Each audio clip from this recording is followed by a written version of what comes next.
Welcome back, everybody, to the Cosmere RPG, where we are continuing on from Bridge 9. We just had a little adventure down in the chasms, running from chasm fiends and thrill-affected Alethi soldiers, and then discovering an ancient temple of the Knights Radiant, where within a hidden compartment in the shrine, a special artifact was found. A soulcaster, incredibly rare and valuable. Our heroes quickly left the shrine, finding a way out of the chasms and back onto the shattered plains, where they were quickly confronted by some Parshendi. However, some quick talking allowed them to move away without violence, and they made their way back towards the Warcamps. As you travel back to the Warcamps, what's your general plan going forward? Who's holding on to the Soulcaster?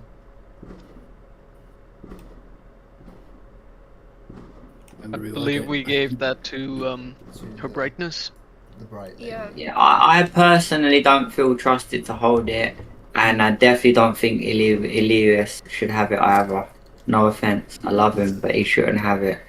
He's not responsible enough to have it. Yeah. Alexius, that's the one. Yeah. Don't give it to none of us. So you have that with the bright lady. You make your way back. The expedition was sent out by Sadius, Bright Lord Sadius. And so to his camp you'll be returning. However, some of you, one of you, upon returning to that camp, would be a slave, perhaps even a slave that would be punished for, however, temporarily. Two of us. We've got two Bridgemen. Yeah, sorry. Also the NPC Bridgeman, yes, but two of you. And he, Aaron, heads over to Krahvk. He says, I mean, should we find a way to split off from these guys? I don't think we should go back to the war camp. Well, I don't think we should go back there either, but what else can we do? Like, we will get caught if we try to leave the Shattered Plains. We will most definitely get caught by slave owners and just be sold off again, just making a few more coins in the pocket of a never man. I mean, do you think we'll get a better chance than this? I don't think we have a chance, like, at all. We're a Bridgeman. As much as I would like us to live, I think that we are just meant to die. As grim as that sounds. That's just the design of the war of the Alethi. That's how it's supposed to be. Is Ilexius in earshot of this conversation? Yeah, I was gonna say, is it possible to eavesdrop on this? You trying to keep your voice down, Krahvk? Roll me perception. See if you can make out these two Bridgemen having this little furtive conversation. Ooh, got to switch to my... But yeah, that's 23. And Krahvk, can we have some stealth? Mm-hmm. Alexius, he's just like he's just stuck into his notes. I think Alexius, yeah, it's just like he can hear it speaking, but he's away with the world. Dunie, you do manage to overhear bits of this conversation. As, how do you as a Herdazian feel about like the Alethi Bridgeman slavery practice? Well, Dunie has been in the camps for a little while, and he's always sort of just seen the Bridgemen around. They've just sort of been around. He's never really interacted with them much. This has been the first time that he's really talked to one and maybe even become friends with one or two of them. And this sort of conversation really makes him think that, oh yeah, this is my friend, and he's going to have he's going to go back into this really dangerous life. I think Dunie is sort of like swallowing a little bit, sort of looks a little bit agitated, a little worried, but ultimately he doesn't know what he can do about it. He thinks about what the other Bridgeman speaking to Krahvk is saying about escaping, and he's thinking, and his mind immediately goes to the terrain outside of the Shattered Plains. Okay, so if you leave the Shattered Plains, what is there? Where could they travel? What route could they take? And that's where his mind has gone to.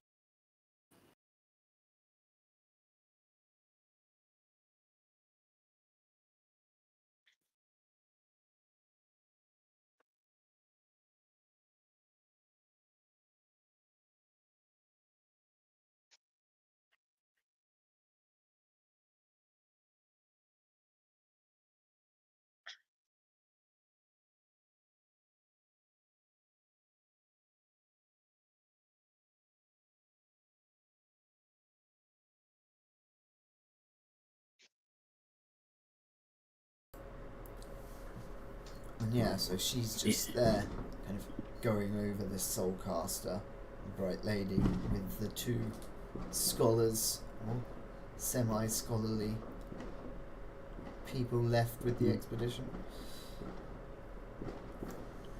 Yes, that was my thoughts exactly, Your Brightness. We've come through thick and thin to get it. I feel like High Prince Sadius will want it for himself. How do you feel about that? I mean, well, it was his expedition. I'm sure he'll reward us handsomely for the discovery. My lady, if I may be so bold,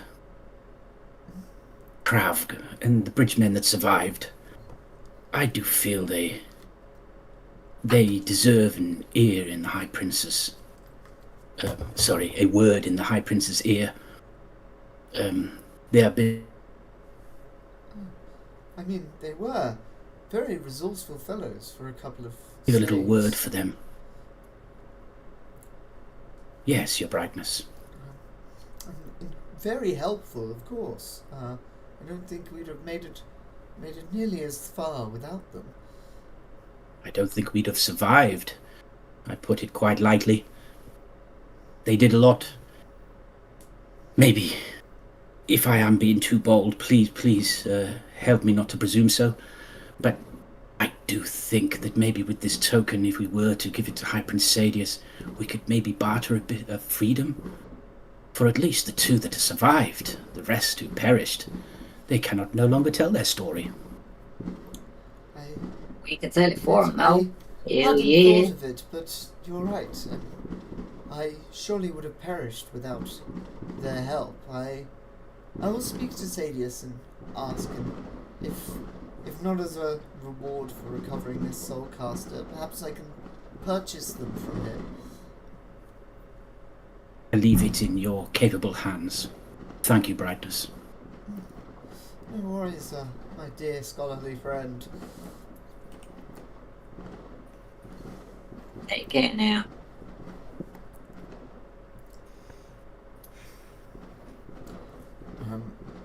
You guys continue your way across the shattered plains, crossing the permanent bridges between the plains as you head back to the war camps.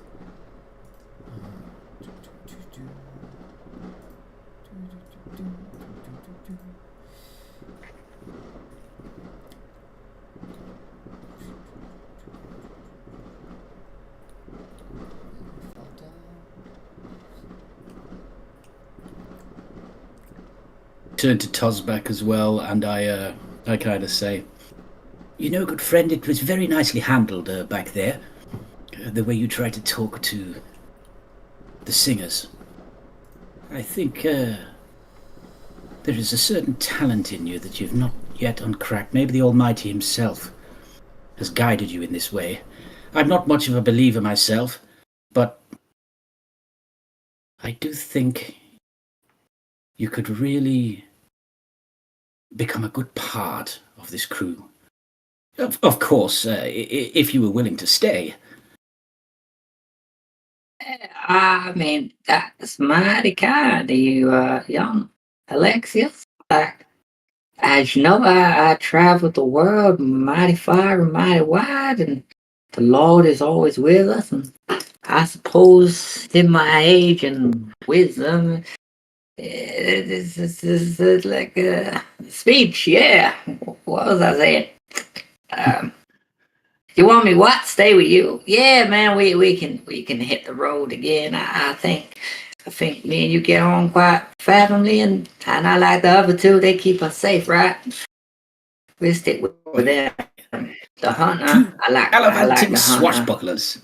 I love it. Hey, yeah. Let's go buckle his squash. Think of the possibilities, my friend. The far horizon. All of the history to be unraveled. You may even find a key that the Almighty himself could use. I think the key's within us all. Really, I mean, the Lord, he's got everything. He don't really, from what I understand, need much. I mean, he's like, he's for the humans, you know. He just wants us to live the right path and do right by others, and you know, our reward and our keys will be the enlightenment and the open gates to heaven, I guess. But I know what you mean. We can go find some nice treasures. Maybe please him along the way. There ain't nothing wrong with pleasing God. You know, you're Amen. unlike any Ardent that I've ever come across. You always use this terminology of Lord. I've never really heard it. It's normally the Almighty. It's very interesting. And in the face of danger, you seek to be unparalleled with your ability. You must have a story. You must have a story, surely. What made you like this? Where did you study exactly? Studied back home, in a very far off kind of continent, adrift from the rest of the world, and I got here when I was a young man. They, you know, my people sent a few other people, myself included, a few scouts here and there, and I came across this place on a boat, and people seemed to need some guidance and help, and I started spreading the word, and people seemed to follow, and here I am, like, I don't know. What year is it now? What year are we in? About 60 years, I think. I don't know. I've been roaming this ground a long time, man. My young friend, my big tall friend. He's not tall, remember. I'm just really, really short. Yeah. We're like a couple of dwarfs. I think all of us are pretty short. Especially Not short with me. the native Alethi, who most average out around 7 foot tall. Alethi are actually space marines. I mean, essentially, yeah. Yeah. That was the purpose. Yeah, so you make your way to the war camp. You might notice on the map this does say the Colin war camp. So if you imagine this, but just less organized and messier and more corrupt in every possible way. There's, bountiful little gambling dens and wine sinks and various places where you can look under a woman's glove.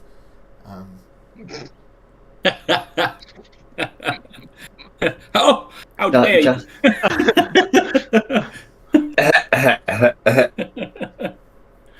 Don't touch my strong man. Where do you figure are the Because I know is Sadius the only war camp which has Bridgeman? I believe others have chulls pulling them, right? Yeah, they have chull pulled wagons, but those were deemed too expensive for Sadius. I think it is a thing that does catch on amongst certain members, but I know certain priests like the Colin war camp never started using Bridgeman.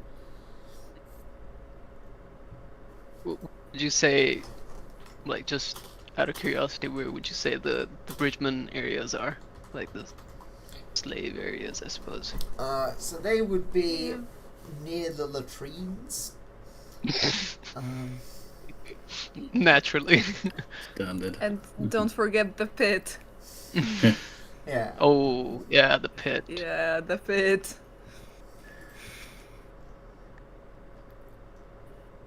Yeah, but you are correct in that Sadius is the main user of Bridgemen amongst the things. Mostly because he finds it useful to have a minimum rank that people can be demoted to as punishment. Yeah, you make your ways. And the Bright Lady's like, High Prince Sadius will want to see this immediately.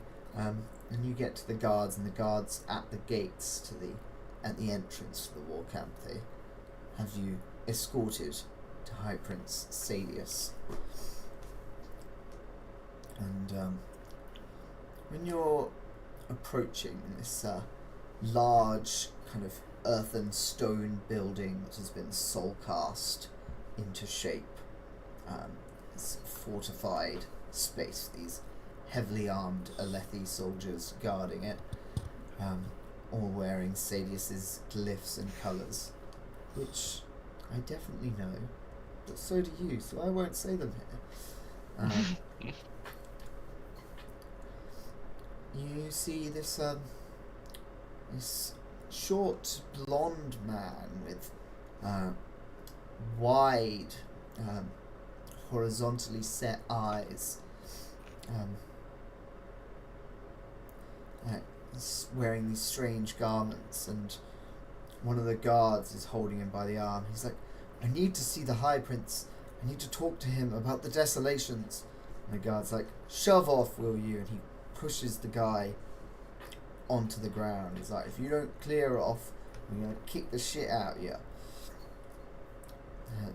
Brightly, he's like, oh, goodness me. He's like, oh, sorry, Brightness. Are you here to see the High Prince? Yes, sir. We have quite urgent news for him. He's like, oh, excellent. And he opens the door and kind of looks over some of your party with this look, and like you're all quite grubby from the road. Even the Bright Lady hasn't managed to entirely avoid rumpling and staining of her elaborate dress. Dunie will try to help up the strangely dressed man before proceeding. He kind of grasps onto your arm. He's like, please, I need to find them. They killed all my friends. I need to find him. I can help you find what you're looking for, Ganjo, but not now. And Dunie will just shake his arm off and I'm staying walk at away. the Ornery Chul. Please. Okay. And he seems almost appeased that someone in this war camp has listened to him, and he kind of like shakes himself and makes his way off.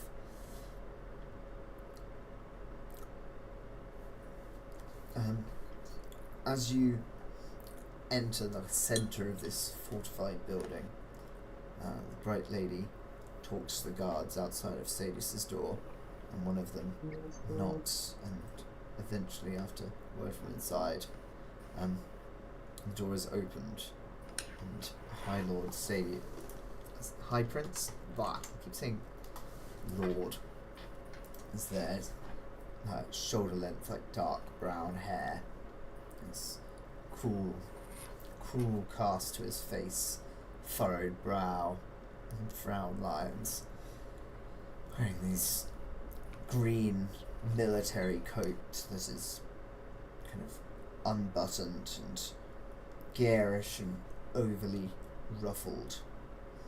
Not a practical outfit. And he's like, Bright Lady Elaine, please, your attendants can wait outside. You're alright, you look dreadful, and the door is shut behind her.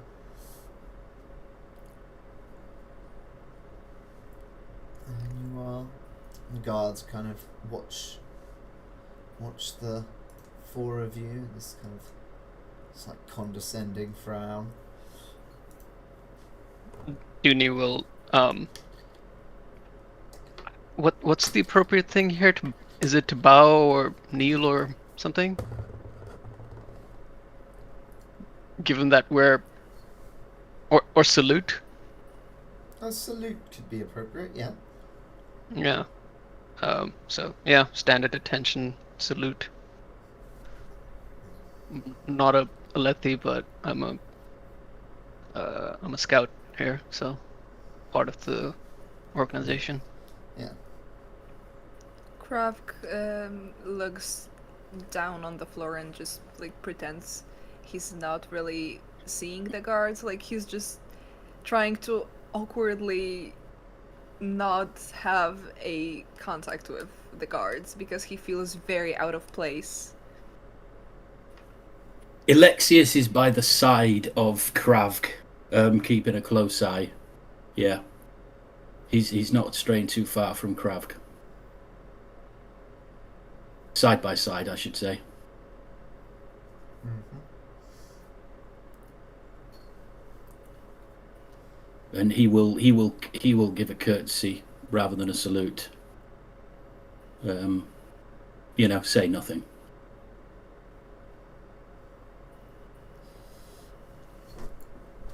So after really like 15, 20 minutes, Bright Lady comes out of Sadis's office. She smiles. She's like, Krahvk, Aram, I managed to sort out transferring your contract to my household. So you will not be required to be a Bridgeman anymore. Bright Lady, that is way much of a debt I could never repay you. I am so thankful to you. You have no idea how much this means to me. Thank you. She kind of like smiles and offers you like this little handkerchief. She's like, it's quite all right. I mean, you saved my life, and how would we have gotten out of that cavern without any of you? I think And he's I got a could big have smile. managed, Yeah. but I am thankful nonetheless. I am so thankful. I don't think I could ever repay such a gift. Thank you. Thank you, thank you, thank you. Ilexius is just beaming, and he's got like an Uncle Albert shoulder shuffle.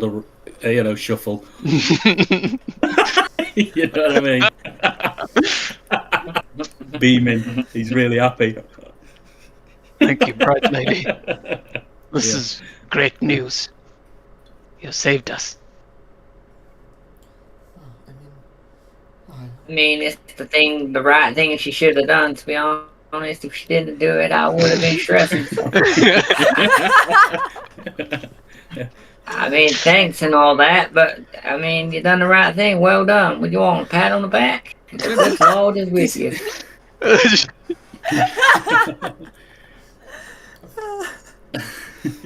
Of course you are right. I mean, only the Almighty can judge us. We should not judge ourselves so favourably.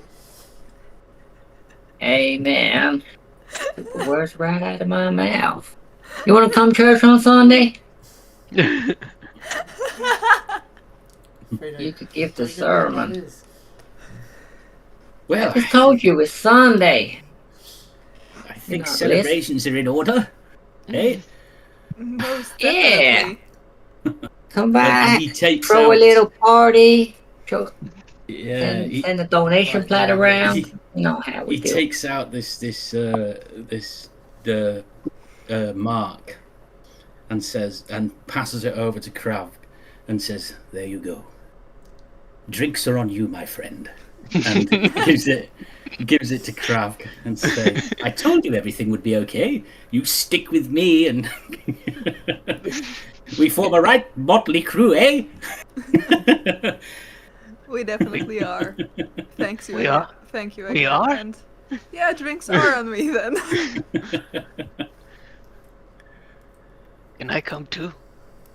Obviously, we're a team now. Whoa.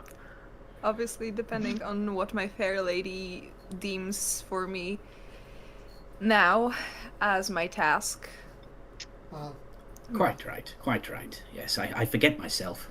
I would say go and enjoy yourself for tonight. I myself need to go back to my rooms and have a bath and a change of clothes, I think, before I can be seen anywhere out and about. But you should take this opportunity to enjoy yourself. You can find me sometime tomorrow and we can organise tasks. I'm sure you wouldn't mind a little bit of heavy lifting, luggage, that sort of thing.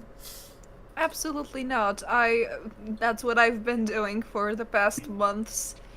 But, well, now without the possible death as a side effect of my job, so absolutely, I am okay with that.